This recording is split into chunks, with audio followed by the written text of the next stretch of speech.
The golden stories में आपका स्वागत है। आइए सुनते हैं शैलेश मटियानी की लिखी कहानी अर्धांगिनी। टिकट घर से आखिरी बस जा चुकने की सूचना 2 बार दी जा चुकने के बावजूद नैन सिंह के पांव अपनी ही जगह जमे रह गए। सामान आंखों की पहुंच में सामने अहाते की दीवार पर रखा था। नजर पड़ते ही सामान भी जैसे यही पूछता मालूम देता था, कितनी देर है चल पड़ने में।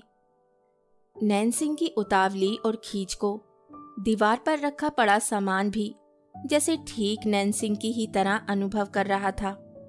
एकाएक उसमें एक हल्का सा कंपन होने का भ्रम बार बार होता था, जबकि लोहे के ट्रंक, वीआईपी बैग और बिस्तरे झोले में कुछ भी ऐसा न था कि हवा से प्रभावित होता।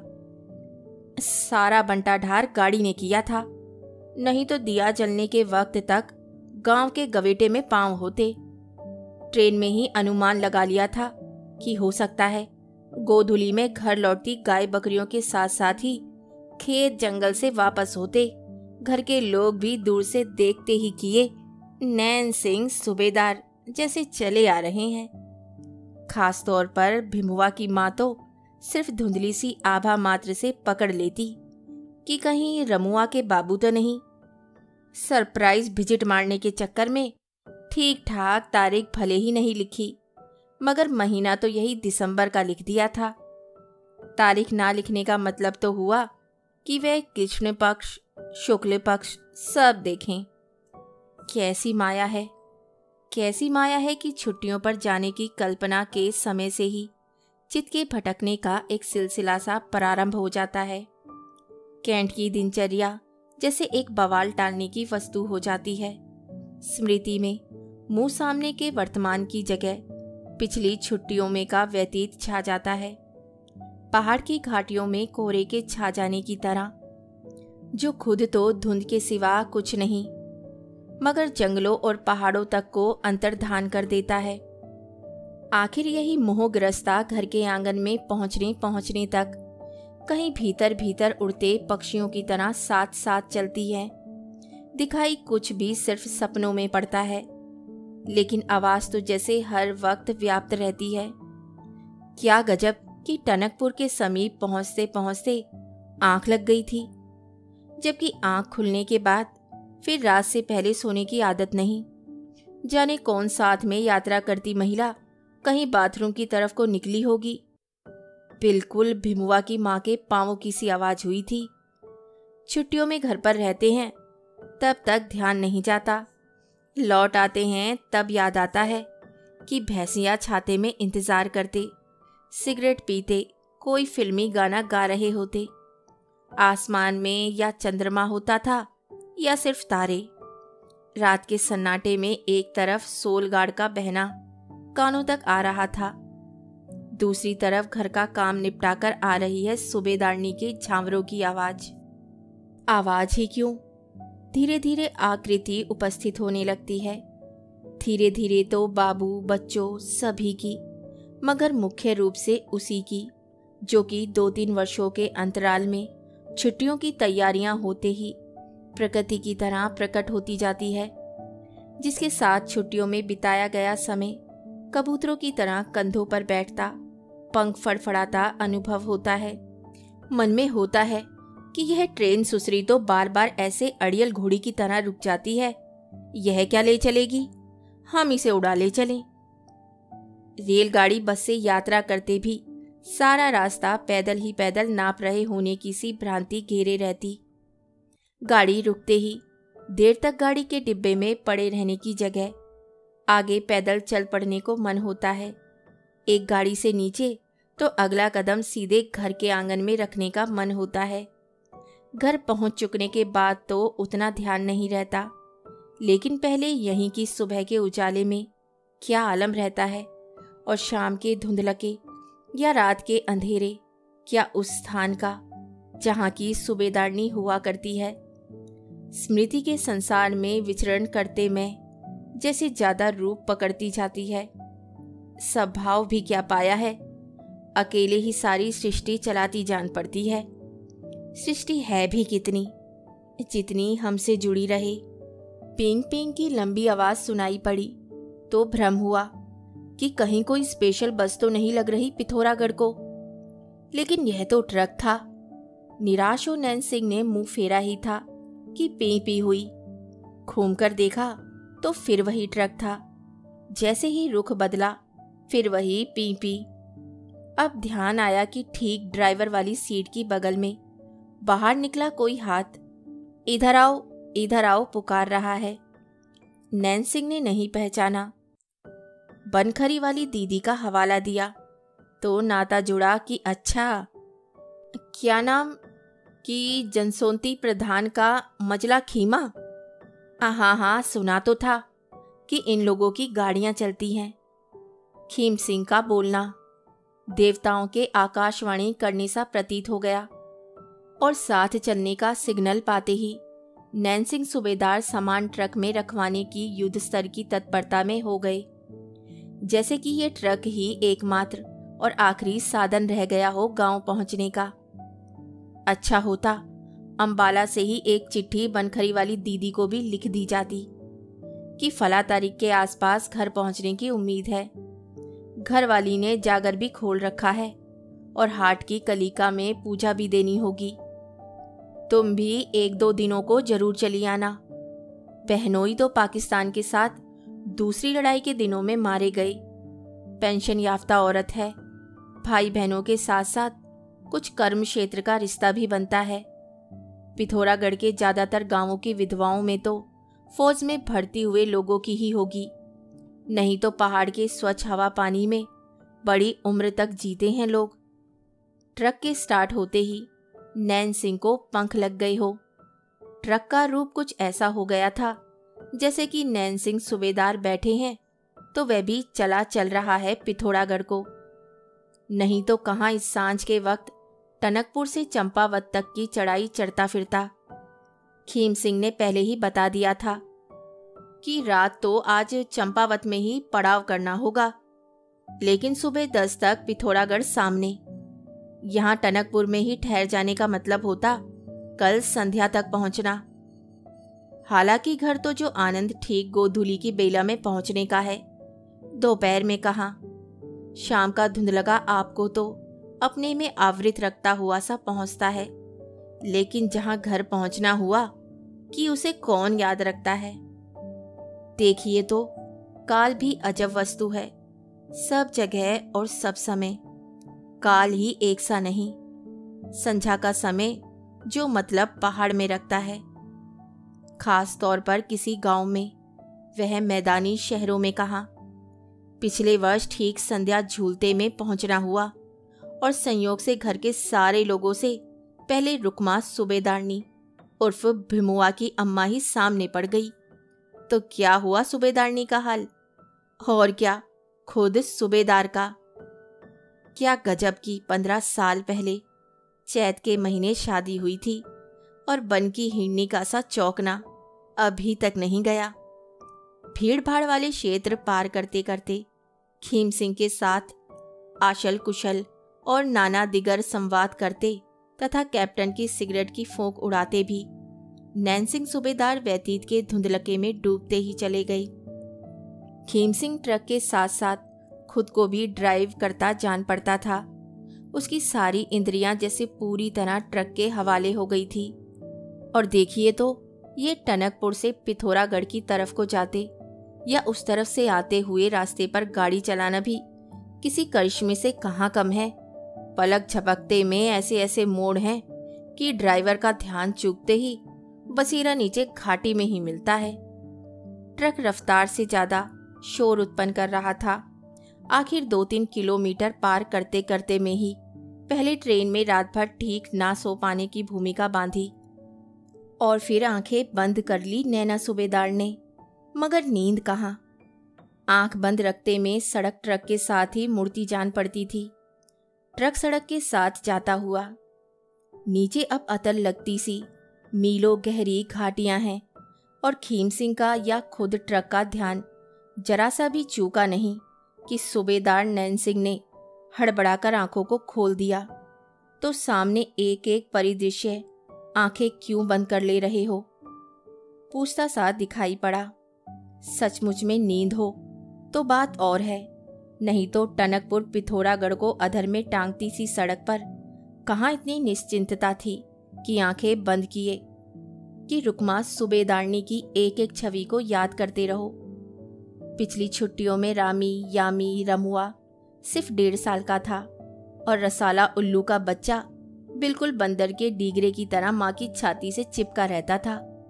इस बार की छुट्टियों के लिए तो सूबेदार ने तब एक ही कोशिश रखी कि 2 लड़के मोर देन सफिशिएंट माने जाने चाहिए। जरूरत अब सिर्फ एक कन्या राशि की है। कुछ कहिए साहब, जो आनंद कन्या के लालन पालन में है, जैसे वे आईने की तरह आपको अपने में झलकाती सी बोलती बतियाती है, वह बात ससुरे लड़कों में कहा। इसलिए पिछली बार प्राण प्रण से लड़की की कोशिश थी और उसी कोशिश में थी यह प्रार्थना कि हे मैया हाट की कालिका, आगे क्या कहूँ, तू खुद अंतर्यामिनी है। चलते चलते ही यह भी याद आ गया नैनसिंह सूबेदार को कि अब की बार घर से इस प्रकार की कोई खबर चिट्ठी में नहीं आई। लगता है मैया पूजा पाने के बाद ही प्रसाद देगी। वह भी तो आदमी के सहारे है, जैसी जिसकी मान्यता हो वैसी समरूप वो भी ठहरी। निराशा के सागर में आशा के जहाज की तरह ट्रक लेकर उदित होने वाले खीम सिंह की प्रति एहसान की भावना स्वाभाविक ही नहीं, जरूरी भी थी, क्योंकि मिलिट्री की नौकरी से घर लौटते आदमी की छवि ही कुछ और होती है। फिर खीम सिंह तो दीदी के निमित्त से भी रिश्ता हुआ। लगभग हर 10-15 किलोमीटर के फासले पर ट्रक को विश्राम देते हुए खीम सिंह की चाय पानी गुटुक रायते का पूछना खुद की जिम्मेदारी ही लगती रही सूबेदार को। बीच बीच में सीटी बजाने और गाने की कोशिश भी इसी सावधानी में रही कि खीम सिंह को पता चले ये सब तो बहुत मामूली बातें हैं। बस का किराया बच भी गया है तो घर में बच्चों के हाथ रखने को तो कुछ रुपए जबरदस्ती भी देने होंगे। टिकट के पैसों से दूने ही बैठेंगे, क्योंकि अभी तो चंपावत में पड़ाव होना है और वहां रात का डिनर भी तो सूबेदारी ही के जिम्मे पड़ेगा। मगर खुशी इस बात की है कि टनकपुर अगरचे कहीं होटल में रहना पड़ गया होता तो जेब जो कटती सो कटती, ये आधा पहाड़ कहाँ पार हुआ होता। अब तो जहां आती जाती खेतों में काम करती औरतें दिख जा रही हैं, सभी में रुकमा सूबेदारनी की छाया गोचर होती है। अभी अभी भूमियाधार की चढ़ाई पार करते में यूं ऊपर के धुरफाट में न्योली गाती कुछ अपने को ही हृदय का हाल सुनाती जान पड़ रही थी, जैसे कहती हो कि पलटन से लौट रहे हो, हमारे लिए क्या लाए हो। मन तो हुआ कि कुछ देर को ट्रक रुकवाकर या तो उन औरतों के पास तक खुद चल दिया जाए या उन्हें ही संकेत किया जाए कि यहाँ तक आकर न्योली टेप करा जाए। फिलिप्स का ट्रांजिस्टर कम टैप रिकॉर्डर यानी 2-in-1 इसी मकसद से तो लाए हैं, लेकिन सर्वप्रथम बाबू से कुछ जागर गंवाना है, तब खुद सूबेदारनी की न्योली टेप करनी है। माँ तो परम धाम में हुई। कुछ ही साल पहले तक दोनों सास बहू मिलके न्योली गाती थी और ज्यादा रंग में हुई तो एक दूसरे की कोली भर लेती थी। स्त्री तत्व भी क्या चीज हुआ, सारे ब्रह्मांड में व्याप्त ठहरा। कोई और छोड़ थोड़े हुआ इनकी ममता का। अपरंपार रचना हुई, नाना रूप नाना खेल। देखिए तो क्या कर सकता है। 1000 बंदिशों का मारा बंदा, इच्छा कर लेता है सब कर लेता है। सूबेदारनी से मिलती जुलती और खुद के हृदय का हाल सुनाती सी औरतों का ओझल होना देखते चल रहे हैं नैनसिंह सूबेदार भी। सवारी का साधन भी एक निमित्त मात्र हुआ, चलने वाला तो हर हाल में आदमी ही ठहरा। आदमी चलता रहे तो गाड़ी मोटर सड़क खेत खलिहान पेड़ जंगल और पशु पक्षी भी साथ चलते रहते हैं। आदमी रुका तहां सभी रुक गए। आदमी को दिखते तक में अपरंपार सृष्टि का सभी कुछ प्राणवान और विद्यमान हुआ। आदमी से ओझल होते ही सब कुछ शून्य हो जाने वाला ठहरा। क्या है कि ध्यान धरता है आदमी, ध्यान करता है आदमी, ध्यान से ही सूबेदारनी ठहरी। औरतें सब लगभग समान हुई और लगभग सभी माता, बहन, बेटी इत्यादि। लेकिन किसी की कोई बात ध्यान में रह गई, किसी की कोई। माँ का स्वयं के परम धाम सिधारते समय का नैनवारे कहते हुए पूरी आकृति पर हाथ फिराना ध्यान में रह गया है, तो रुकमा सूबेदारनी को देखते ही हिरनिका सा चौंकना। फोटो कैमरामैन हो जाने वाली ठहरी यह औरत और आपके एक एक नैन नक्श को पकड़ती, प्रकट करती ऐसा ध्यान खींच ले कि 15 सालों की गृहस्थी में भी आंखों की आब ज्यों की त्यों हुई, और बाकी तो शरीर में जो है सो है, मगर आंखें क्या चीज हुई कि प्राण तत्व तो यहीं झलमल करता हुआ ठहरा। फिर कमला सूबेदारनी का तो हाल क्या हुआ कि खीम सिंह स्टीयरिंग व्हील को हाथों में घुमा रहा है। वैसे आपको सूबेदारनी सिर्फ आंखों से घुमा सकने वाली ठहरी। ये बात दूसरी हुई कि अनेक मामलों में वो रिजर्व फॉरेस्ट ही ठहरी। नैनसिंह सूबेदार का अनायास और अचानक हंस पड़ना जैसे जंगल की वनस्पतियों और पक्षियों तक में व्याप्त हो गया। खीम सिंह का ध्यान भी चला गया इस अचानक के हंस पड़ने पर, तो उसने भी यही कहा कि फौज का आदमी तो बस इन्हीं 4 दिनों की छुट्टियों में जी भर हंसबोल और मौज मजा कर लेता है दाज्यू। कुछ शानदार वस्तु तो आप जरूर साथ लाए होंगे। यहाँ तो पहाड़ में सुसरी आजकल डाबर की गौ माता का दूध मूत चल रहा है। मृत संजीवनी सुरा, 3X रम, ब्लैक नाइट पीपर स्कॉट विस्की और ईगल ब्रांडी जैसी वस्तुएं तो औकात से बिल्कुल बाहर पहुंचा दी है सरकार ने। चंपावत आते ही खीम सिंह ने ट्रक को पहचान के ढाबे के किनारे खड़ा कर दिया, कुछ ऐसे ही मनोभाव में जैसे गाय भैंस स्थान पर बांध रहा हो, उंगलियों की कैंची फंसाकर लंबी जमाई लेते हुए। जय हो कालिका मैया की। आधा सफर तो साकुशल कट गया, कहा उसने और दृष्टि सूबेदार की तरफ स्थिर कर दी। अर्थ तो रास्ता चलते ही समझ लिया था और मन भी बना लिया कि जाता ही देखो तो दिन दरिया बना लो। हंसते हुए ही इंगित कर दिया कि मामला ठीक ठाक है। खीम सिंह का तो रोज का बासा हुआ। जितनी देर में खीम सिंह ढाबे की तरफ निकला, सूबेदार ने अपनी VIP अटैची खोलकर उसमें हैंडलूम की कोरी धोती में लपेटी हुई कोटे की 3X बोतलों में एक बाहर निकाली। कुछ दुविधा में जरूर हुए कि कोई खाली अद्धा पड़ा होता तो 50-50 कर लेते। ड्राइवरों क्लीनरों की नज़रों से तो बाकी छुड़ाना कठिन हो जाता है। जब तक किसी तरह की व्यवस्था करते खीम सिंह न सिर्फ कटी प्याज, कलेजी, गुर्दा, दिल, फेफड़े के साथ ही आलू भी मिलाए हुए भुटवे की भाप उठती प्लेट लेकर उपस्थित।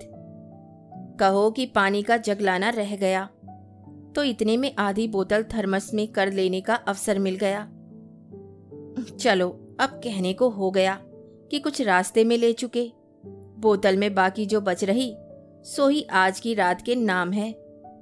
गनीमत है कि क्लीनर हरिराम कुछ ही दूरी पर के अपने गांव चला गया और खीम सिंह ने भी मर भुक्कापन नहीं दिखाया।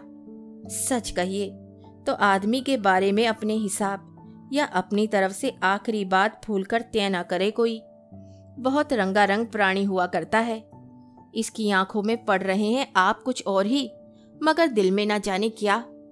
एक एक पैसों को सांसों की तरह इकट्ठा करके चलना होता है छुट्टियों पर, क्योंकि बंधन 1000 है। ऐसे में पैसा शरीर में से बोटी की तरह निकलता जान पड़ता है, क्योंकि गांव घर अड़ोस पड़ोस में ही अगर ना हुआ कि नैनसिंह सूबेदार का छुट्टियों पर घर आना क्या होता है तो नाक कहाँ रही। और अभी से भी तो नाक रखना ही कहेंगे कि भुटवा और पराठे शिकार भात डिनर का सारा खर्चा खीम सिंह ने अपने जिम्मे लगा लिया कि दाज्यू चंपावत से अपना होमलैंड शुरू हो जाता है। आज तो आप हमारे गेस्ट हो। खाने का बंदोबस्त हमारी तरफ से, पीने का आपकी। मरना हमारा, जीना आपका। सीना हमारा, चाकू आपका। कोई चीज किसी वक्त में हो जाती है और उसे गॉड गिफ्ट मान लेना मनुआ। आप हमको कड़क फौजी ड्रेस में बस अड्डे पर खड़े दिख गए। यह भी भगवान की मर्जी का खेल ठहरा कि नहीं ठहरा। अगर नहीं तो कौन जानता है भेंट भी होती या नहीं। आप भर्ती हो जा फौज में, जिंदगी है मौज में, गाते बजाते छुट्टी काट कर चल भी देते। प्रेम है कि नफरत है, जहाँ शराब कुछ भीतर तक उतरी तहाँ आदमी की असलियत बोलने लगती है कि वे दरअसल है क्या। इस वक्त कम से कम खीमा साथ है तो कुछ घर का सा वातावरण है। कहीं टनकपुर में ही अटक गए होते तो फिर वहीं आधे अंक का खाना पीना और सोना। कैंप छोड़ा था तब से ही लगातार यही हुआ कि संपूर्णता नहीं है। प्रत्येक क्षण किसी की स्मृति है और बस थोड़े से फासले पर साथ साथ चल रही है। पर मायामयी छाया को शरीर धारण करने में अभी भी बहुत समय लगना है। कल जाकर गांव पहुंचेंगे, तभी ये व्याकुलता थमेगी। जब तक सुदर्शन चक्र हाथ में है तब तक सोचा है, इसकी छोटे मुंह बड़ी बात मान लेना दाजू। कौन हस्बैंड ऑफ मदर झूठ बोल रहा है? खीम सिंह ड्राइवर का नाम लेकर इंक्वायरी कर सकता है हर शख्स। जो चलना है टनकपुर सारे की 10 लाइन में, जहाँ की जरा सा बेलाइन हुए आप श्रीमान जी तो समझिए कि मुरब्बा तैयार है। कहते हुए खीम सिंह ने भुटवे की प्लेट उठाकर उसमें लगा तेल मसाला चाटना शुरू कर दिया तो मध्यम कोटि के सरूर में सूबेदार का ध्यान गया सीधे इस बात पर कि रास्ते में जाने कितनी बार तो सचमुच यही झसझस हुई थी कि कहीं ऐसा ना हो आइडेंटिटी कार्ड साथ में रहता है, शिनाख्त जरूर पहुंच सकती है, लेकिन आदमी की जगह सिर्फ उसकी शिनाख्त का पहुंचना कितना खतरनाक हो सकता है। इस बात की तमीज तो ससुरे इस सृष्टि के सृजनहार तक को नहीं रही। एक खूबी इस चीज में है, एकदम लाइन के पार नहीं निकल जाए आदमी तो पुल पर का चलना है। नीचे आपके मंथर गति की नदी बह रही है और आसपास के पहाड़ ससुरे ऐसे घूर रहे हैं जैसे कि घरवाली मायके जाती हो। कल्पना अगर किसी चिड़िया का नाम है तो ठीक ऐसे ही मौके पर पंख खोलती है। जितनी बार खतरनाक मोड़ पड़ते हैं उतनी ही बार सूबेदारनी जंगल में हिरन जैसी व्याकुल होती जान पड़ती थी, क्योंकि ध्यान में तो बैठी रहती है वही, और भीतर ही भीतर दोनों हाथ बार बार इसी प्रार्थना में उठे जा रहे थे कि हे मैया, हाट की काली का, औरत है कि देवी है, मोह माया और भय भीति का ही सहारा है। अटैची में चमचमाता लाल साटन 1.5 मीटर रखा हुआ है और 1.25 इंची सुपरफाइन गोट और सितारे। चोला मैया का सूबेदारनी खुद अपने हाथों तैयार करेगी। जब तक मैया का ध्यान है तब तक रक्षा जरूर है, नहीं तो फौज की नौकरी में कौन जानता है कि सरकार ने कब दाना पानी छुड़ा देना है। केवेलरी की जिंदगानी है, जीन लगाम ही अंग वस्त्र है। पिछले साल अचानक ही कैसा ब्लू स्टार ऑपरेशन हो गया और कितने वीर जवान राष्ट्र को समर्पित हो गए। अग्नि को भी समर्पण चाहिए, राष्ट्र की ज्योति जली रहे। अब नैना सूबेदार का मन हो रहा था कि एक प्लेट भुटवा और मांग ले, फिर चाहे थर्मस तक की नौबत क्यों ना आ पहुंचे। जाने को तो ये जिंदगी ही चली जाने के लिए ही है, लेकिन कुछ वक्त ऐसे जरूर आते हैं जो चांदी के सिक्कों की तरह बोलते मालूम पड़ते हैं कि हम साथ रहेंगे। अब जैसे कि रुकमा सूबेदारनी का ही ध्यान है, यह मात्र एकाध जन्म तक ही साथ देने वाली वस्तु तो नहीं है। पहले कैसे धोती के पल्ले में नाक दबा लेती थी सूबेदारनी साहिबा। पिछली बार की छुट्टियों में निमोनिया की पकड़ में थी तो 2 चम्मच ब्रांडी पिलाना मछली का मुंह खोलकर पानी का घूंट डालना हो गया। बाद में खुद कहने लगी कि खेत जंगल के कामों से टूटता बदन ठीक हो जाता है। चूंकि भुगतान करने का जिम्मा खीम सिंह ने ले लिया, इसलिए संकोच था कि ये जोर डालना हो जाएगा, मगर अपने भीतर की भाषा खीम सिंह में फूट पड़ी। सूबेदार दाजियो, भुटवा बहुत जोरदार बना ठहरा, 1 प्लेट और लाता हूँ। आखिर थर्मस खंगाल कर पानी लेना पड़ा, लेकिन ना खीम सिंह आपे से बाहर हुआ ना सूबेदार। धीरे धीरे जाने कहाँ कहाँ की फसल फराल लगाते में रिमझिम जज्ब होती चली गई। कैंप की कैंटीन से बाहर निकलते किसी निश्चिंता में दोनों अब भोजन प्राप्त करने ढाबे की बेंच तक पहुंचे तो देखा ढाबे की मालकिन ही पराठे सेक रही है और इतना तो खीम सिंह ने पहले ही बता दिया था कि यहाँ के खाने में रस है। औरत भी क्या चीज है साहब, जो स्वाद सिल पर पिसे मसाले का सो पुड़ियों में कहाँ है। और पराठे साला कोई मर्द सेक रहा हो तो घी चाहे जितना लगा ले, मगर यहाँ भुवन मोहिनी आवाज और हंसी कहाँ से लाएगा। इधर पराठा बोलती है, सेकती है, और उधर मजाक भी करती जाती है कि सूबेदारनी बहुत याद आ रही होंगी। कहाँ कहाँ तक फैला दिया इसे भी फैलाने वाले ने। जहाँ देखी वैसी ही आभा है। जहाँ आप जल रहे हैं जाने कब शक्कर हो गई। बोलती है और अचानक ही हंस देती है तो दुकानदारी करती कहाँ दिखाई देती है। कैसे पलक झपकते में दाव लगा दिया कि आदमी तो दूर देश और बरसों का लोटा ही चीज होता है। प्रौढ़ावस्था को प्राप्त हुई मैं भी एक आँच है। वातावरण में घर की सी उष्मा मालूम देने लगी। हाँ हाँ कहने के सिवा और क्या कहना हुआ। 3 साल के बाद लौटने में तो अपने इलाके का इस पेड़ से उस पेड़ की तरफ कूदता फांदता बंदर भी अपना सा लगता है। यह तो अन्नपूर्णा की सी सूरत सामने है। होने को तो कुछ सुरूर 3x का भी जरूर है, मगर जब तक भीतर की धारा से संगम ना हो, नशा चाहे जितना हो ले, यह दिव्य मन सता कहाँ। चूल्हे की आंच में वे किसी वन देवी की प्रतिमा किसी छवि में है। सोने का गुलबंद झिलमिला रहा है। पराठा पातते में हाथों की चूड़ियां बज रही है। बीच बीच में माथे पर के बाल हटाने को बाई कोहनी हवा में उठाती है तो रुकमा सूबेदारनी की नकल उतारती सी जान पड़ती है। आकांक्षा हो रही है 2 के सिवा और कोई उपस्थित ना हो। कोई समय जाने कैसी उतावली सी भर देता है भीतर कि कहीं यह बीत ना जाए। नैनसिंह सूबेदार को एक एक ग्रास पहले पर्वत फिर राई होता गया। आंखों की दुनिया अलग होती गई, हाथ मुंह उधर की अलग।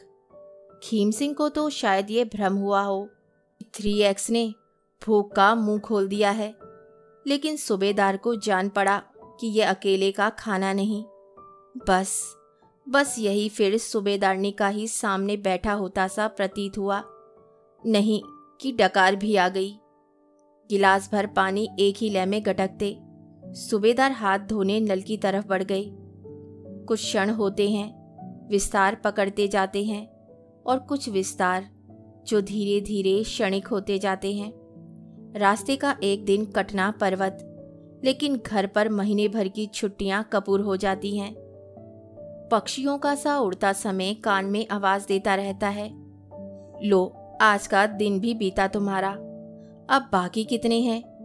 बाबू ने थोड़े आखर जाकर गा तो दिया, अब शगन क्यों करते हो कहने। और सूबेदारनी बहू की गाई न्योली के कुछ बंद सुन लेने पर, लेकिन आखिर तक उनका ये अफसोस गया नहीं कि जितनी रकम इस फोटो कैमरे और ट्रांजिस्टर टेप रिकॉर्डर में लगा दिए सूबेदार ने, उतने में घर के कितने जरूरी काम निपट जाते। अलबत्ता जर्सी सूटों और 3x की 3 बोतलों से उनकी आत्मा जरूर प्रसन्न हो गई कि यार पुत्र जाड़े की मार से बचाने को आ गया तू। 4 सेल वाला टॉर्च भी उन्हें जमा, और 10-5 दिन बीतते ना बीतते तो खुद ही इस मजेदार मूड में आ गए कि यार पुत्र पैसा तो साला हाथ का मैल ठहरा। पुरुष की शोभा ठहरी जिंदा दिली और रंगीली। ले आज तू भी क्या याद करेगा। 4 आखर भगवती जागरण पूरी श्रद्धा से कर देता हूँ। क्या करता हूँ कहता है तू, रिकॉर्ड ऑन करता हूँ। तू कर फिर ऑन। हरि भगवान जी, प्रथम ध्यान मैं किसका धरता हूँ? तो ध्यान धरता हूँ उस चौमुखी थिरंची विधाता का, मैया महाकाली, जिसने की ये अपूर्व सृष्टि रची और आकाश की जगह पर आकाश, धरती की जगह धरती और पहाड़ की जगह पहाड़, नदी की जगह नदी, अग्नि की जगह अग्नि, और क्या नाम, माता गौरी शंकरी छप्पर धारणी की पानी की जगह पानी उत्पन्न किया, और की फूल को पत्तों दूध को कटोरे के आधार पर रखा, हाड़ मास के पुतले में रखी प्राणों को संजीवनी। आहारी मैया सिंहवाहिनी, कैसी अपरंपार हुई सृष्टि, कि सारे ब्रह्मांड में एक महाशब्द व्याप्त हो गया। मनुष्य तो मनुष्य हुआ, पाताल में का पक्षी भी मैं यहाँ तू कहाँ गाता दिखाई दिया। कहीं ऊंचा हिमालय रखा, कहीं मैला समुंदर, कहीं धूप रखी, कहीं छाया, कहीं मोहिनी रखी, कहीं माया।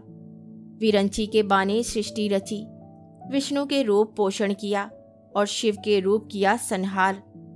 दूसरा स्मरण तेरा है माता भगवती कि तूने भी जब गौरी पार्वती से माया का रूप महाभद्रा महाकाली रखा, तभी स्थापना हुई तेरी भी हाट का काली का।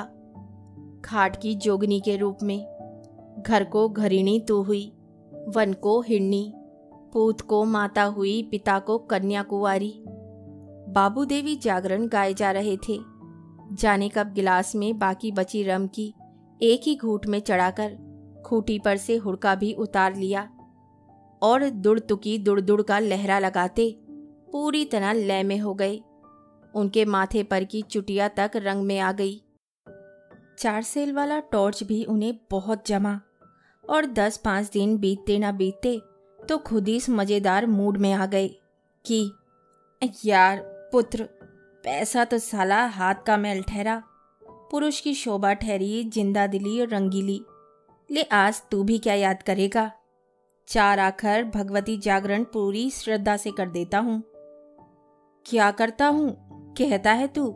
रिकॉर्ड ऑन कर। रिकॉर्ड ऑन करता हूँ तो कर फिर ऑन। हरि भगवान जी, प्रथम ध्यान में किसका धरता हूँ?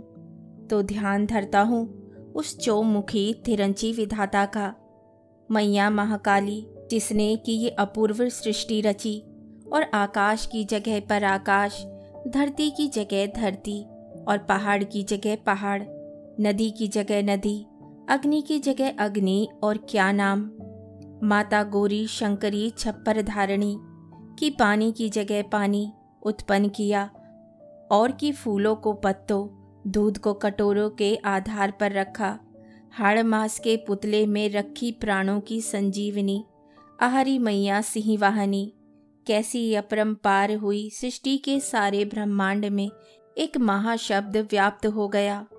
मनुष्य तो मनुष्य हुआ, पाताल में का पक्षी भी मैं यहाँ तू कहाँ गाता दिखाई दिया। कहीं ऊंचा हिमालय रखा, कहीं मेला समुंदर, कहीं धूप रखी, कहीं छाया, कहीं मोहिनी रखी, कहीं माया। विरंची के बानी सृष्टि रची, विष्णु के रूप पोषण किया और शिव के रूप किया संहार। दूसरा स्मरण तेरा है माता भगवती कि तूने भी जब गौरी पार्वती से माया का रूप महाभद्रा महाकाली रखा, तभी स्थापना हुई तेरी भी हाट का काली का। घाट की जोगनी के रूप में घर को घरिणी तो हुई, वन को हिरणी, पूत को माता हुई, पिता को कन्या कुमारी। बाबू देवी जागरण गाए जा रहे थे। जाने कब गिलास में बची रम एक ही घूंट में चढ़ाकर खूंटी से हुड़का भी उतार लिया और दुड़तुकी का लहरा लगाते पूरी तरह लय में हो गए। उनके माथे पर की चुटिया तक रंग में आ गई। पूरी पट्टी में कौन है उनके मुकाबले में? भगवती महाकाली का जागरण रचाने वाला। लेकिन नैना सूबेदार का ध्यान तो कन्या कन्या सुनते ही इस तरफ चला गया, तो फिर लौटना मुश्किल हो गया कि आज तो 19वां दिवस। उन्होंने तो घर पहुंचने के पहले ही दिन मजाक मजाक में सूबेदारनी के पांव ही पकड़ लिए थे कि भगवती कन्या ही देना। हाँ, तरंग तो कुछ तब भी जरूर रही होगी, लेकिन दृश्य भी उत्पन्न तभी होता है जबकि भीतर कोलाहल हो। जागर में भी तो यही बताया बाबू ने कि प्रथम तो उदित हुआ शब्द, तब कहीं जाके सूरज। इसी बात पर तो खीमा के साथ ट्रक में की यात्रा की तरह फिर अचानक हंसी फूट पड़ी और बाबू ने समझा कि कुछ ज्यादा चढ़ गई होगी। एक तो बंद और गाकर हुड़के की पाक को गले से उतारकर हुड़के में ही लपेट दिया। कल का दिन बीच में है नैन, परसों शनिवार। 3 दिन का जागर मैया हाट की कालिका के दरबार में लगना ही है।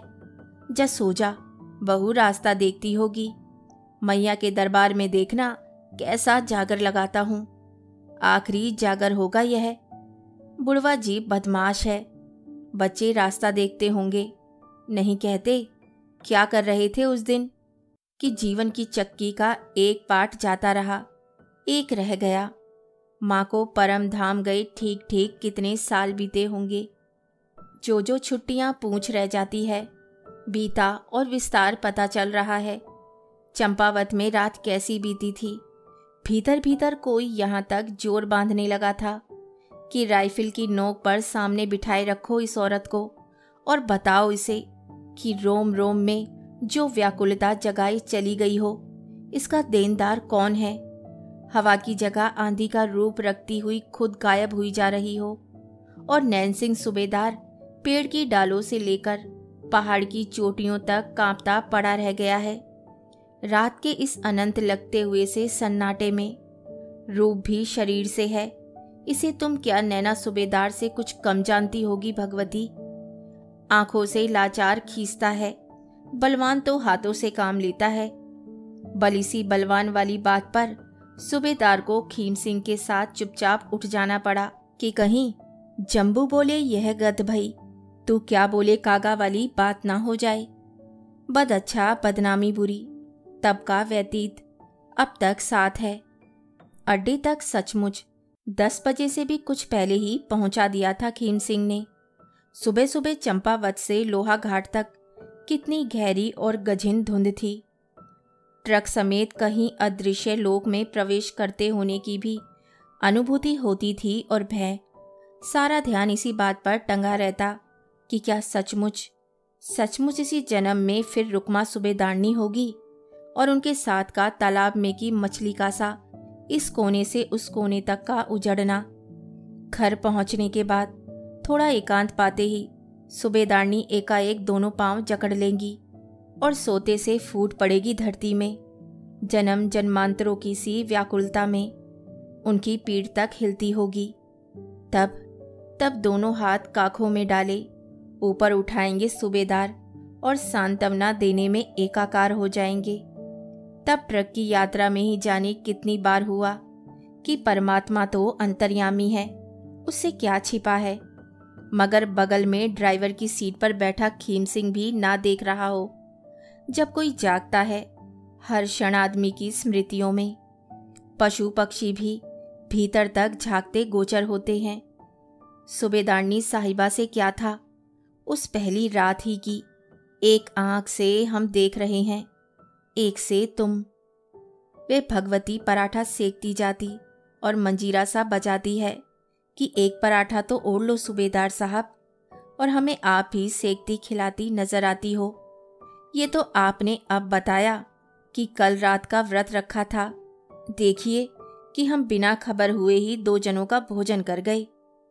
क्या रखा है साले किसी आदमी की जिंदगी में, अगर कहीं पांवों से लेकर सिर से ऊपर तक का गहरे तालाब जैसा प्रेम नहीं रखा है। कहाँ तो एक मुक्ता का सा आलम था प्रारंभ में, फिर शब्द फूटा एकाएक तो सचमुच एक सृष्टि होती चली गई। जीभ में लपटा तागे का गुच्छा हट गया और वाणी झरना होती गई। जाने कब कहाँ बीती। सूबेदारनी साहिबा ने नहीं टोका एक बार भी, सिर्फ इतना कहती उठ खड़ी हुई कि विहान तारा निकल आया है। सूबेदार को भी यही हुआ कि माता भगवती तू नहीं तो और कौन है, कौन जागता है दिन रात हमारे लिए, कौन देता है इतना ध्यान, किसे पड़ी है हमारी इतनी चिंता।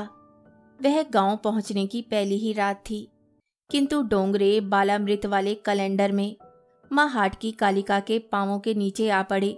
शिव शंकर की सी जो दशा अनुभव हुई थी वह अब तक साथ है। फर्क इतना कि शंकर अनजाने आ गए पांवों के नीचे। नैना सूबेदार अंतः प्रेरणा से सूबेदारनी विहान तारा निकल आया कहती खड़ी हुई थी कि बिस्तर से पांव बाहर रखते तक में नैना सूबेदारनी ने सब सुन लिया। छुट्टियों के लिए अर्जी लगाने के दिन से लेकर यहाँ पहुँचने के दिन तक की सारी व्याकुलता पर कैसे अपने ही रक्त में से बार बार अवतरित होती, रोम रोम में छा जाती रही सूबेदारनी। बाजार निकलते सो कैसे साक्षात उपस्थित होती सी, खुद ही ध्यान दिलाती रहती पग पग पर कि उनके लिए क्या क्या वस्तुएं लेनी है और क्या बच्चों और बाबू के लिए। इनका जाने कब कहाँ से अचानक छाया की तरह प्रकट होना और सारा ध्यान अपनी ओर खींच लेना। बस गांव पहुंचकर ही थमा है। पांव छूते ही मिट्टी के घड़े की तरह फूट पड़ना और सारा जल सूबेदार पर उड़ेल देना किया था सूबेदारनी ने। तब कहीं खुद के पूर्णांग हुए होने की सी तृप्ति हुई थी। कल और भी क्या हुआ था। उधर बाबू देवी जागरण में है और इधर सूबेदारनी के साथ का एक एक दिन बाइस्कोप के चित्रों की तरह आंखों के सामने हुआ जा रहा है कि कौन सा सूबेदारनी के साथ कितना बीता और कितना खेतों, कितना जंगल और नदी बावड़ी में। कितना एक बगल सूबेदारनी है, दूसरी बगल भिमुआ या रमुआ। सूबेदार कह रहे हैं, भिमुआ की अम्मा। सूबेदारनी, रमुआ के बाबू। और यह कि इजा की जगह अम्मा क्यों कहने लगे हो। सूबेदार एकाएक अपनी फौजी अंग्रेजी ठोक दे रहे हैं। Where day and where night my dear सूबेदारनी, you was on my dream. और सूबेदारनी पॉलिएस्टर की नई साड़ी का छोर मुंह में दबा ले रही है। आग लगे तुम्हारी इस लाल पोकिया वानरों की जैसी बोली को।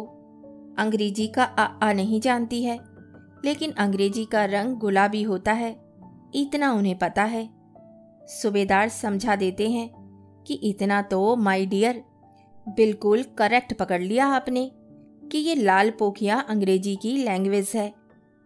रात को काफ़ी ठंड है और छोटे रमुआ ने सोए सोए ही लघु शंका निपटा दी है तो सूबेदारनी मजाक कर रही है।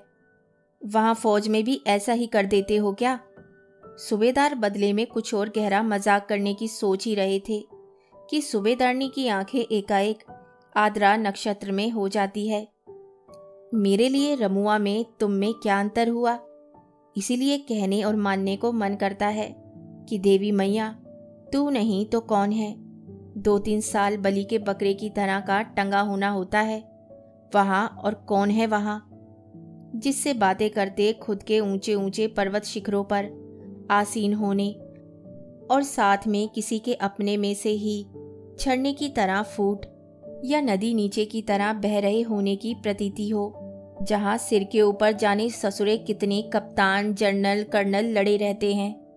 वहाँ सूबेदार की औकात क्या होती है। लेकिन यहाँ और स्मृति की मानो तो वहाँ भी एक तेरा स्पर्श होता है कि शरीर में वनस्पतियाँ सी फूट पड़ती है। हाट की कालिका मैया के दरबार में जाने का दिन सिर पर आ रहा है और तत्पश्चात ही सामने होगी विदा होने की घड़ी। सूबेदारनी के साथ बीते एक एक दिन के पुष्प अंधेरे में बिखेर देने को मन करता है और टॉर्च हाथ में लेकर ढूंढने को। आज भी सूबेदारनी अभी अभी रोज की तरह विहान तारे को गोद में लेकर दूध पिलाने को उतावली छाती पर पांव रखती सी निकल गई है, लेकिन झावरों की आवाज अभी भी मधुमक्खियों का सा छत्ता डाले हुए है। चाह तैयार है बाबू, कहता भिमवा दहली पर खड़ा दिखाई दिया। तब हुआ कि सुबह हो गई होगी। आज का दिन बीच में है, कल की हाट की यात्रा पर जाना है। सूबेदारनी कल कह रही थी कि अहो रमुआ के बाबू, तुम कह रहे थे कि इस बार बाज की पायलो कैसी हो रही है।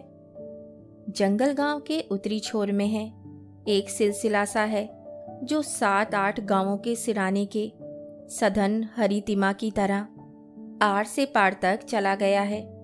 नीचे नीचे तक कई बार हो आए हैं सूबेदार, लेकिन चूंकि शिकार खेलने को मना कर देती रही है सूबेदारनी कि ये अपनी भड़ाम भड़ाम यहाँ अपनी मिलिट्री में ही किया करो, हमको नहीं लग रही अच्छी हत्या।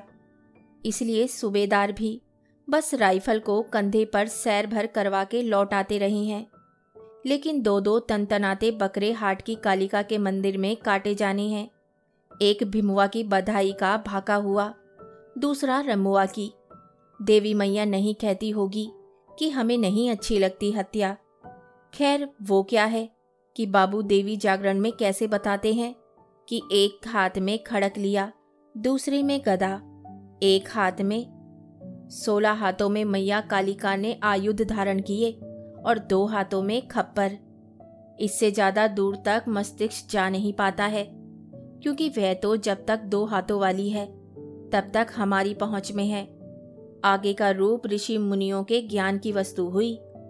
चाय पीने को बाहर आंगन में निकल आए सूबेदार तो अब तक का सारा मायालोक जैसे कमरे में ही छूट गया। भीतर चित्त का विस्तार था, बाहर प्रकृति उपस्थित है। गांव की बाखलियों, घरों की श्रृंखला से नीचे घाटी में, नदी के किनारे तक खेतों का सिलसिला चला गया है। लगता है सुबह सुबह, विशेष तौर पर सर्दियों की ऋतु में, नदी में स्नान करके कोई सीढ़ियों पर पांव रखती सी वो ऊपर जंगल में निकल गई। 2-4 दिन घट की ओर निकल गए थे। सूबेदारनी कपड़े धोती रही थी और वो भी देखते रहे। तालाब में मछलियों का खेल, जीवन का खेल, जल थल सब जगह एक है। आजकल गेहूं खेतों में अन्नप्राशन के बाद के बच्चों जितना सयाना हो आया है, घुटनों के बल खड़ा होने की कोशिश करता हुआ सा, लेकिन अभी कोहरे में धोती से पल्ले के नीचे दुबका पड़ा सा अंतर्धान है। कहीं 8-9 बजे तक कुहासा ठीक से छट पाएगा। अभी तो भूमिया देवता के कमर के नीचे के परिधान की तरह व्याप्त है। गांव भी तो कितना छोटा है, यह पहाड़ का बच्चा मालूम देता है। 10 बजे तक मैं सबको खिला पिलाकर सूबेदारनी ने सीढ़ी के पत्थर पर दराती को धार लगाना शुरू किया तो सूबेदार भी वर्दी में हो लिए। खूंटी पर से उतारकर राइफल कंधे पर रखी, हवाई बैग में टेप रिकॉर्डर, कैमरा और सिगरेट का डिब्बा रखा और चल पड़े। आंगन से लेकर जंगल की तरफ वाली पगडंडी में परिचितों बिरादरों से राम राम पाए लागो। जीते रहो। निपटाते हुए पूर्ण एकांत होते में ही सिगरेट का एक जोरों का कश लिया, फिर थोड़ा रुककर पीछे पीछे आती सूबेदारनी को बराबरी पर रोकते हुए कंधे पर हाथ रख दिया। आज आपको बहुत जी जान से गाकर सुना देती है न्योली। माय डियर, घर में और खेतों में वॉइस दबवा दी थी आपने। अब तो चला चली का वक्त है। कल पूजा हो जानी है, बस 2-4 दिन और बासा मानिए, फिर वही आफ्टर मिनिमम 2 और 3 years वाली बात गई। आप उस न्योली को जरूर गाना आज अपने फुल वॉल्यूम में। काटते काटते फिर पाली होता जाता है बाज का जंगल। The forest of miracle. सूबेदारनी कुछ नहीं बोली, प्रकृति बनी रही। लगभग 1 मील के बाद अरण्य का संपूर्ण वृत्त वनस्पतियों से भरी झील हो गया। दूर दूर गाय बकरियां चरती दिखाई दे रही थी और कुछ औरतें बाज फलिया के पल्लव बटोरती। सूबेदारनी को इतना संकोच तो था कि पहले साथ साथ जाने वाली औरतें, जहां और सब आमना सामना होगा, मजाक जरूर उड़ाएंगी, लेकिन इनका संग तो सदैव का है। सूबेदार का कहाँ, ये तो फूल की तरह खिले, और वो भी 2-3 वर्षों में एक बार।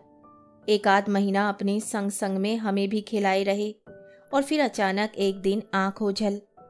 अब जंगल तो रेशा रेशा जाना हुआ है। एकांत ढूंढने में ज्यादा समय नहीं लगा। सूबेदार बच्चा हो गए कि पालियो कटे ना कटे, न्योली पहले निपटानी है। चौरस जगह टहोकर सूबेदारनी अपने नए रंगीन घाघरे को ठीक से फैलाती बैठ गई। हरी क्रैप के घाघरे में लाल रंग की गोट है, कमर में धोती का पीताम्बरी फेंटा है, पीठा अक्षत माथे पर ऐसे हैं जैसे गर्भ से ही साथ हो। नाक में चंदकों वाली 3 तोले की बाएं कान के पास तक का स्थान घेरती नथ है।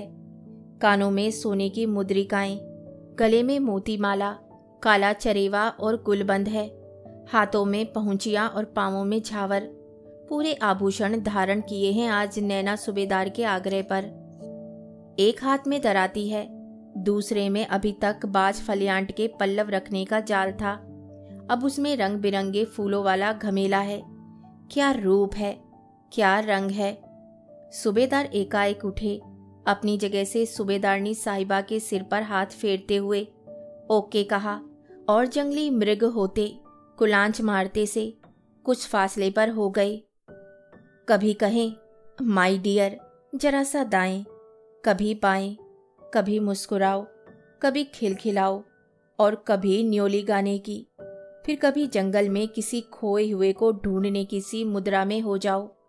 सूबेदारनी साहिबा को भी जाने क्या हुआ कि जैसा कहा तैसी होती गई। बीच में सिर्फ इतना ही बोली, देखो जैसे तुम्हारा मन अचाता है तैसा कर लो, मगर इस वक्त फोटो मिलिट्री में चाहे अपने दोस्तों दोस्तनियों को दिखाते फिरना। यहाँ रमुआ के बूबू और दूसरे लोगों की नज़र में नहीं पड़नी चाहिए। बहुत मजाक उड़ाएंगे लोग, कहेंगे घर में जगह नहीं मिली। सूबेदारनी साहिबा का खिलखिलाना हिलास पक्षी के चंद्राकार झुंड सा उड़ता हुआ जाने हिमालयों के शिखरों तक कहाँ तक चला गया। सारा अरण्य डूब गया। नैना सूबेदार के मुंह से इतना ही निकला, हमको तो आप ही देवी हैं। सूबेदारनी में सारा संकोच पतझड़ के समय का पत्तों सा झरता और ऋतु वसंत के पल्लवों सा उगता चला गया। कहाँ फोटो में गाता दिखाई पड़ने भर को न्योली शुरू की थी, कहाँ एक लड़ी सी बंधती चली गई।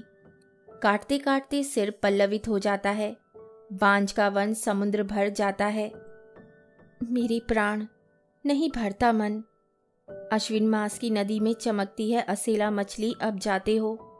कौन जानता है फिर कब होगी भेंट। वो देखो उधर हिमालय की द्रोणियों में कैसी चादर सी बिछ गई है।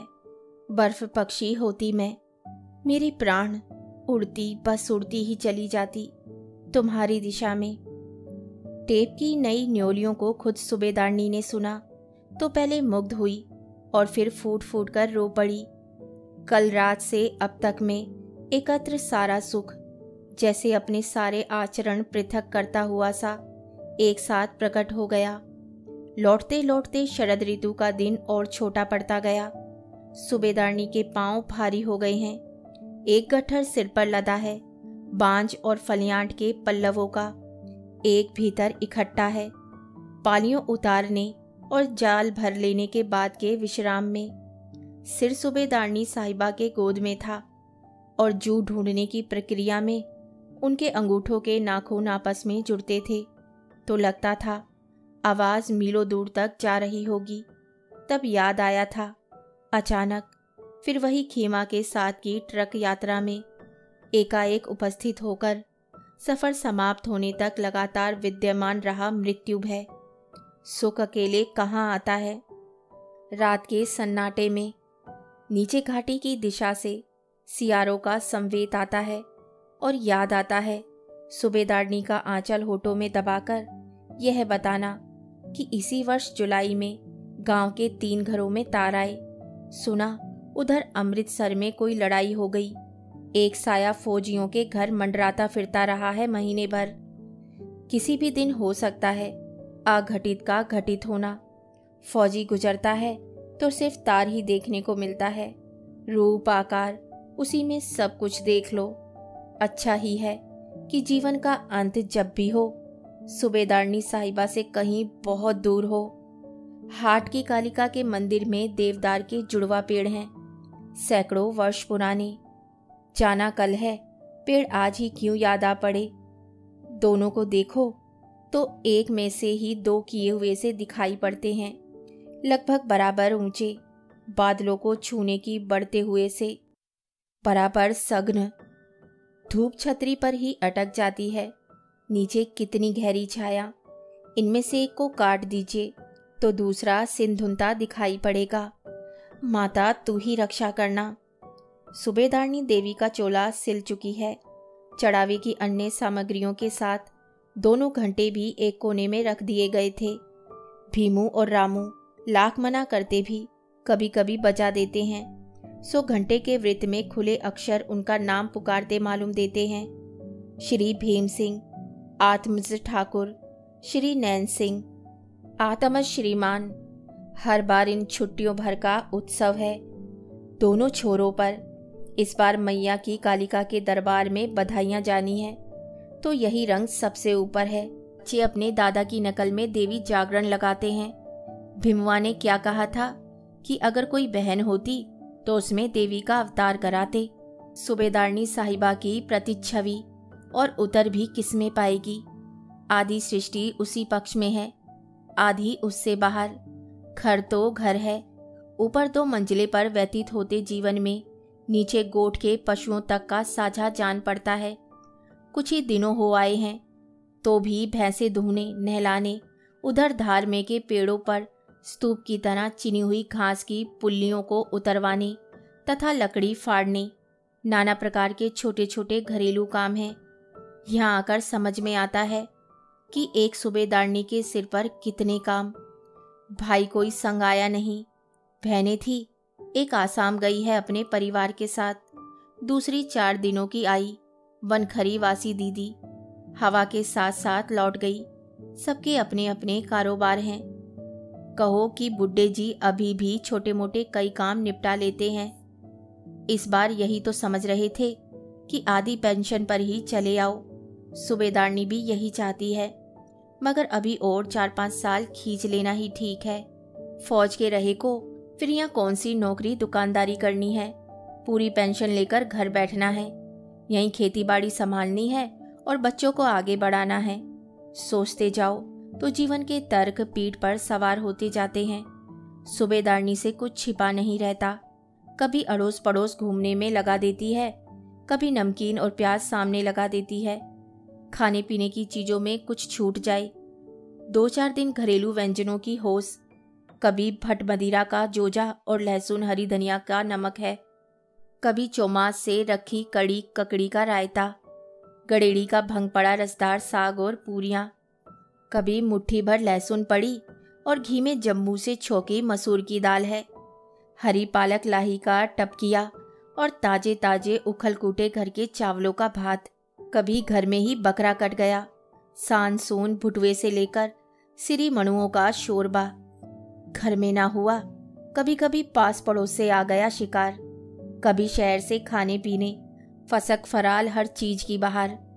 यही सब धूप छांव ठहरी आदमी के जीवन में, बाकी क्या रखा ठहरा। कैलाश का देवता भी आदमी के आंगन में उतरा तो उसे भी आखिर नाच कूद के चल ही देना हुआ।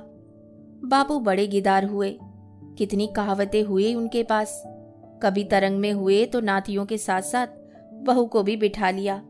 बाप बेटे दोनों के सामने रम के पैग हुए। बाबू कभी और मेरे रंगीले झुमा झुमी नाच की मस्ती में, तो कभी सदा न फूले तोरई सदा न साचन होए को बैराग में। बाद के दिन तो भारी होते गए। हाटे की देवी मंदिर से लाया गया लाल वस्त्र आंगन किनारे के खुबानी के पेड़ की टहनी में बंधा हुआ है, लेकिन नैना सूबेदार देखते हैं तो रेलगाड़ी के गार्ड के हाथ में थमी हरी झंडी मालूम देता है।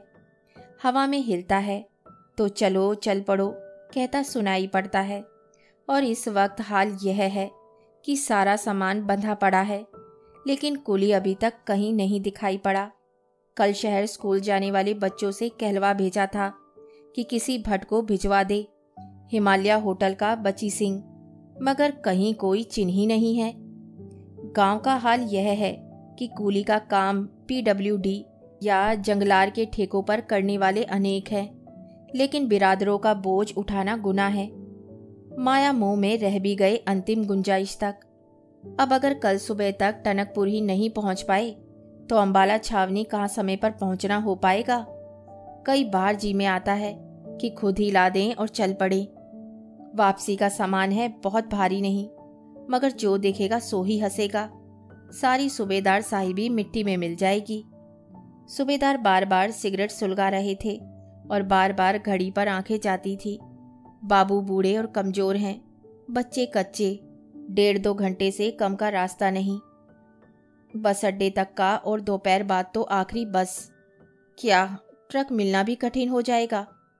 नैना सूबेदार अभी हताशा और बेचैनी में ही डूबे थे कि देखा सूबेदारनी बाबू से कुछ कहती नज़दीक पहुंची है, और जब तक मैं और वो कुछ ठीक से समझे सूटकेस उठाकर सिर पर रख लिया और कह क्या रही है कि बिस्तर बंद इसके ऊपर रख दो।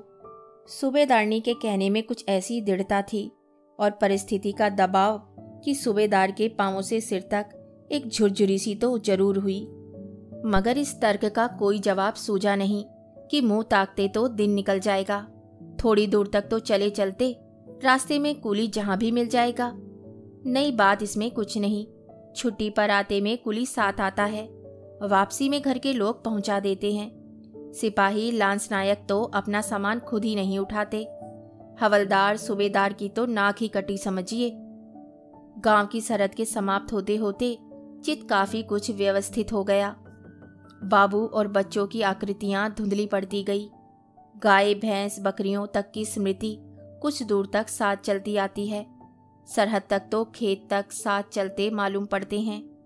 दरवाजे के ऊपर चिपकाया गया दशहरे का छापा भी। दशहरे के हरेले दिन सावन के रक्षाबंधन की सहेज रखी। रक्षा बांधते और हरेला सिर पर रखते हुए क्या कहा था, ठीक माँ की तरह, जीते रहना जागते रहना, यूं ही बार बार भेंटते रहना।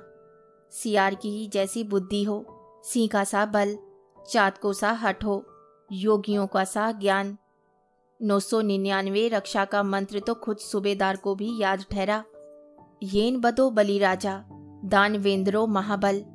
ये तागे ऐसे ही हुए, दानवेंद्रों से भी नहीं, तोड़े से भी नहीं तोड़े जा सके। हम नर वानर किस गिनती में।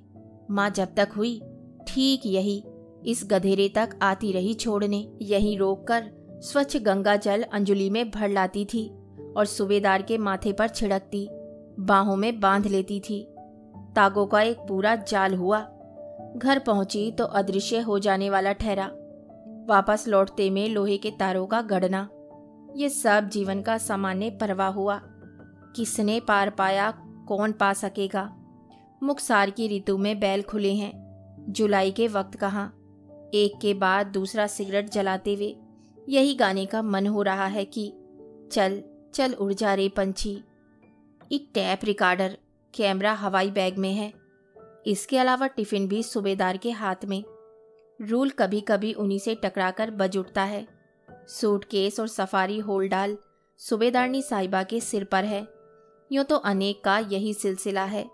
हवलदार साहब ट्रांजिस्टर लटकाए, रूल हिलाते, बार बार घड़ी देखते और सिगरेट पीते आगे आगे चल रहे हैं और पीछे पीछे घरवाली सामान सिर पर लादे हुए।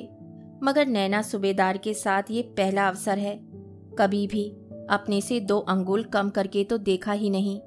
एकाएक बोले, सूबेदारनी आप जरा रुकिए, ये बैग और टिफिन अब आप पकड़ लीजिए। थोड़ी दूर तक अटैची होलडाल मैं ले चलता हूँ। सूबेदारनी पीछे को मुड़ी, हौले से मुस्कुराई, तेजी से आगे बढ़ गई, जैसे गंध प्रकट करती जाती हो अपनी। बोलती गई, मेरा तो ये रोज का अभ्यास हुआ रमुआ के बाबू। बेकार के संकोच में पड़ रहे हो। खेतों में परसा नहीं ढोती कि घास अनाज के गट्ठर नहीं। उस दिन भी तुम्हारे पीछे पीछे पालियों का जाल लिए चल रही थी। वो घर का रोजदारी काम हुआ, मगर ये तो एक प्रकार की कुलीगिरी हुई को सूबेदार ने अपने भीतर ही अंतर्धान कर लिया। आज बात करने में तुम माय डियर नहीं कर रहे हो। इतना भी उदास पड़ जाना भी क्या ठहरा। अब सूबेदार कैसे बताए कि अग्निपथ बीत गया, राख रह गई। यहाँ से यहाँ तक बुझा बुझापन सा व्याप्त हुआ पड़ा है। इज्जत तो भीतर की भावना हुई। हम निगोड़ी, तुम ही तुमड़ाती रही जिंदगी भर। तुमसे आप के नीचे नहीं उतरा गया। दुर्गा सासू कह रही थी, घरवाली को प्रतिष्ठा देना कोई इसके सूबेदार से सीखे। तुम जब वहां रात दिन हम लोगों की चिंता में घुलते रहने वाले हुए, तब कुछ नहीं। एक दिन तो तुम्हारा बोझ हमारे सिर पर आ गया तो क्या पर्वत आ गया ठहरा। सिर के ताज तो आखिर तुम ही हुए। सूबेदार को लगा कि सूबेदारनी का बोलना फिर कानों तक आते चला गया और सूबेदार को लगा जैसे कलम से शरीर तक लिखे दे रही है कि अगली छुट्टियों में क्या क्या लेते आना है। फिर स्मृति में स्पर्श उभरते ही गई कि गांव पहुंचने के दिन एक एक वस्तु को कैसे हजार आंखों से देखती सी मुग्ध होती जाती थी सूबेदारनी। सिंथौल की बट्टी को जब इन्होंने सूंघा तब उससे सुगंध फूटनी शुरू हुई थी। लोभ नहीं है, लाए हुए को सार्थक कर देना है।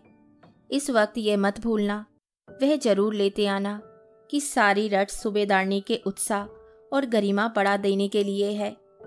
गांव से शहर तक की इस सड़क पर यह कोई पहली बार का चलना यूं नहीं, इन्हीं छुट्टियों में 2 बार जा चुके हैं। एक बार शहर घूमा, कुछ खरीदारी की, मैटिनी शो देखा और हिमालय होटल में ही ठहर गए। हाँ, प्रसंग बदल गया है तो सड़क भी पांव थामे ले रही है। पिथौरागढ़ झूलाबार वाली मुख्य सड़क अब थोड़े ही फासले पर है। इस गांव वाली सड़क के दोनों ओर पत्थरों की चिनाई हुई है, समतल नहीं उबड़ खाबड़ है। बूटों की आवाज़ कानों को स्पर्श करती मालूम पड़ती है। नज़र नीचे चली जाए तो खेतों में घास बीनती औरतें या इनारे किनारे की भूमि पर चरते पशु दिखाई पड़ जाते हैं।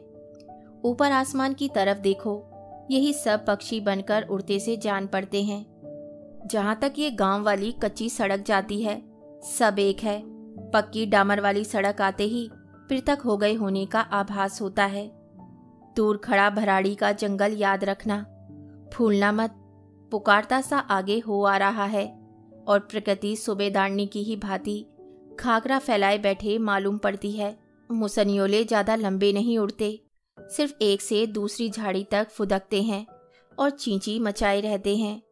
याद आता है कि इस बार कन्या की कामना इतनी क्यों रही होगी, तो वहाँ अंबाला छावनी में साथ के एक फौजी अधिकारी के यहाँ आंखों में छा गई छोटी सी बच्ची की आकृति स्मृति में उभरती जाती है। याद आता है उसका अंकल अंकल कहना और कंधे पर चढ़ने की जिद करना, और यह कि बाबू की वृद्धावस्था और घर के वीरान पड़ जाने के डर में परिवार को साथ रखने का अवसर नहीं। कल यूं ही पूछ लिया कि सूबेदारनी साथ चलोगी। जवाब क्या आया कि इस बार नहीं चली है। जब छाया ना रहे तब समझो कि साथ नहीं है, और इस वक्त साथ चल रही है तो छाया से ज़्यादा कहाँ है। प्रगति की ही भांति सूबेदारनी भी तो ज्यों ज्यों ओझल त्यों त्यों और प्रत्यक्ष होती जाती है। हर बार यही होता आया है।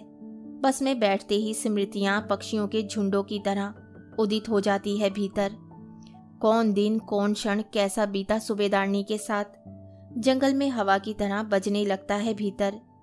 यहाँ से कैंप पहुँचने तक नदी की यात्रा है। अचानक रुकी और 2 मिनट ठहरना कहते कहते सूबेदारनी ने सिर पर का सामान दीवार पर रखवा देने का इंगित किया। सूबेदार को लगा चढ़ाई चढ़ते थक गई है, सामान ठीक से रखाते। कुछ कहने को हुए कि संकोच और शरारत में मुस्कुराती सूबेदारनी तेजी से नीचे खेतों की दिशा में उतर गई। जब तक मैं वो लौटी, नैना सूबेदार को अचानक ही भराड़ी के जंगल में की वे जलधारा स्मरण हो आई, जिसे उद्गम में देखते उन्होंने सूबेदारनी से मजाक किया था। यह नहीं शर्माती। सूबेदारनी क्या बोली? धरती तो माता हुई, उसे सभी समान हुए। शादी के बाद का 1 बरसों लंबा सिलसिला है जो सूबेदारनी को सयानी करता चला। आने के साल से अब तक में क्या से क्या है। भराड़ी के जंगल में से प्रकट हुई पतली सी जलधारा, दूर तक क्या जाइए, नीचे घाटी तक में पंचक्की के पाट घुमाती नदी हो गई है। जाने कितने स्रोतों से जल इकट्ठा होता गया। रोकते रोकते भी फिर सामान उठा लिया चल पड़ने से पहले। बोली, आप जाने लगते हो तो जाने क्या होता है भीतर भीतर। ठंड सी मालूम पड़ती है। इस बार तो दूर तक का साथ हुआ, पिछली बार आंगन में ही खड़ी थी। आप आंखों से ओझल हुए कि तब भी, जब तक मैं नैना सूबेदार कुछ बोलने की कोशिश करे। वो चल पड़ी। 2 कदम पीछे चलते साफ साफ दिखती है। सिर पर के बोझ और असमतल रास्ते के कारण कमर दाएं बाएं लचकती है तो सुबेला सा गोरा रंग नजर थाम लेता है। पिंडलियों पर से घाघरे का पाट उठता है तो मछली के पानी में करवट मारते होने की सी झिलमिल। जाते समय सूबेदारनी हर बार ऐसी हो आती है कि नदी का छूटना है। सफ़र करते में घंटों बाद कोई नदी आती है रास्ते में तो कैसे उसकी आब ऊपर तक आती मालूम पड़ती है। ये आदरा कभी नहीं छूटती। बाहर ओझल होते ही भीतर बहने लगती है। बिल्कुल चुपके आस्तीन से आंखें पोंछी तो भी कुछ आवाज़ सी आती सुनाई पड़ी। नैना सूबेदार ने जर्सी की जेब में से निकालकर चश्मा लगा लिया। सूबेदारनी चली जा रही थी। उनका तेज चलना हाथ में बंधी घड़ी पर वजन डालता मालूम पड़ रहा था। दोनों हाथ ऊपर को उठाए चल रही है। तो औरत होना अपनी भाषा बोलता सा सुनाई पड़ता है। नदी में नहाकर किनारे जाइए, कपड़े बदलिए, वापस लौट चलिए। थोड़ा स्मृति पर जोर देने की कोशिश करिए कि नदी को बहते होने की आवाज़ खास तौर पर पहाड़ में कितनी दूर दूर तक साथ आती है। मुख्य सड़क तक पहुंचने से पहले ही कुछ कुली कंधे पर रस्से डाले शहर की तरफ जाते दिख गए तो सूबेदार ने जोर से पुकार लिया। वो ठिठके तो आने का संकेत किया। तब तक में सूबेदारनी ने सिर पर से सामान उतार दीवार पर रख दिया। 1-1 रुपए के नोटों की एक नई गड्डी जर्सी से निकालकर सूबेदारनी के हाथों में थमाई। नैना सूबेदार ने कहा कुछ नहीं। हाथों को कुछ क्षण यूं ही थामे रहे। सूबेदारनी ही हंस पड़ी। इतनी ज्यादा रकम दे रहे हो मजदूरी में? अगली बार भी हम ही लाएंगी साहब का सामान। सूबेदारनी हंस रही थी। हाथों को अलग करना कठिन हो गया। बेल लिपटी जान पड़ती है। एक एक भराड़ी के जंगल में न्योली गाते समय का परिदृश्य छा गया। भीतर कोई फूट सा पड़ा। छोड़ो यार सूबेदार, सारा बोरा बिस्तरा भूल जाओ यहीं सड़क पर। यूं ही हाथ फंसाए सूबेदारनी को ले उड़ो। खेत, घाटी, जंगल, नदी सबको उंघलते चले जाओ। जब थक जाओ सूबेदारनी की गोद में सिर रखे, आंचल ऊपर उठा दो और पड़े रहो। इस हिमशिखर के पार का झरना साफ दिखाई देता है। झांको तो खुद के प्रतिबिंब झलकते हैं। कुली ने सामान लाद लिया तो सूबेदारनी ने पांवों को स्पर्श किया और सिर तक समा गई उनकी उंगलियों की छुअन। बूटों तक के भीतर ही नहीं, पूरे स्मृति जगत में व्याप्त हो गई। कुछ समझ नहीं पाए कि पांवों पर झुकी सूबेदारनी को जीती रहो, जगती रहो कैसे कहें। सूबेदारनी अब विदा लेने को खड़ी हुई तो पिठा अक्षत जैसे एकाएक प्रकट हुए हों माथे पर। जाने कितनी गहरी रेखाएं उभर आईं। आंखों के बीच की जगह अंतर्धान हो गई। दोनों ऊपर तक डबडबा उठी थीं। अब नैना सूबेदार को लगा पक्षी योनि से पहले इस झील का पार कठिन है। सूबेदार को हुआ पंख होते हुए तो एक ही उड़ान में बोझिल हो जाते। ऊपर पक्की सड़क तक पहुंचते में सूबेदार मुड़े नहीं। गांव की कच्ची सड़क का मुहाना मुख्य सड़क में समा गया। तब पलटकर देखा, सूबेदारनी इसी ओर टकटकी लगाए खड़ी थी। ओझल होते तो उन्हें ही देखना है। कहानी सुनने के लिए धन्यवाद। तो इसी के साथ मैं आपसे विदा लेती हूँ और कल फिर मिलती हूँ एक नई कहानी के साथ।